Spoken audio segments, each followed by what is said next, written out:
Монгол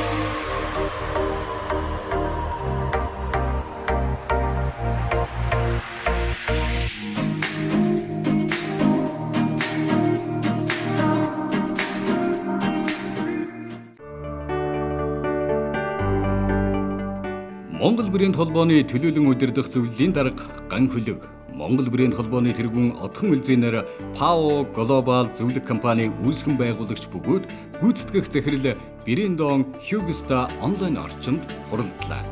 Монгол брэнд холбооны талаар онлайн платформ хөгжүүлж байгаагаа дурдаад удахгүй нээлтхийн олон нийтэд хүргэж Монголын жинхэнэ жижиг дунд үйлдвэрлэл эрхлэгчдийг сошиал олон нийтийн сүлжээнд хүртээмжтэй танилцуулах, экспортын бүтээгдэхүүнийг нь эхлээд Монголд, дараа нь өөр Монголд, цаашлаад өөр төвд хүргэх зорилго агуулж ажиллаж байгаа талаар болон Өвөрхангай аймагт үйлдвэрлэж бүтээж байгаа үйлдвэрлэл эрхлэгчдийг дэмжих талаар тэдний бүтээгдэхүүнүүдтэй танилцсан талаар ярилцаад тэднийг Америкийн зах зээлд экспорт хийх талаар ажиллаж байгаа төсөл хөтөлбөрүүдэд уялдуулах, бараа бүтээгдэхүүний дээжээс нь Америкт хөргүүлж судалгаа шинжилгээ хамтарсан төсөл хөтөлбөрүүдийг ярилцсан юм.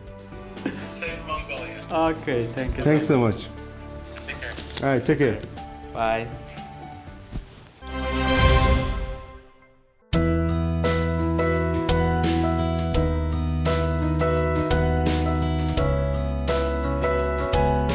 Домонах чинь урга 7 төрлийн хутал хийж байна. Ямар хутал хийж байна? Ерөнхийдөө хором, бакал, тэгээ ажлын хутал гэж хагас дөрөвтэй хутал, ботинк, хүүхдийн хутал, эмэгтэй хутал, тэгээд нэг нохой хутал, өвлийн хутал болохоор нэг нохой хутал мэтлээрээ хийж байна.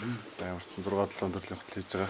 Хутлаас өөр жижиг материалуудаараа нөгөө бөөрний даруулга, хилээ, хөрийн хоосор, тэгэл хөргөний дайлан, төрөвч, тэгэл ойр зүрийн жижиг юмнууд хийнэ. Манайх хэрэгдээ бас одоо гой ганган гутлаасаа илүү хөдөөний нөхцөлд ажилладаг учраас юу яадыг чанарыг илүү анхаардаг. Нэгдүгээр, хоёрдугаар болохоор бас чийг татахгүй талаас нь бас нэлээд бодож анхаарч идэг. 13 он чуудраас нөгөө сум хөгжүүлэх сангийн мөнгөөр хамрагдаж үйл ажиллагаа эхэлсэн. Яг өөрийнхөө хуваар бол биш. Анх эхлээл манайх чинь сум хөгжүүлэх сангаас 5 сая төгрөг авсан. Тэгэл тэрийг 8 болгоол, 10 болгоол тэгэл ерөнхийдөө бол сум хөгжүүлэх сан жижиг дунд үйлдвэрлэлээс зээлтэй ажилладаг манай. Байнгал тэрнийг хэрэгжиж ажиллаж байгаа.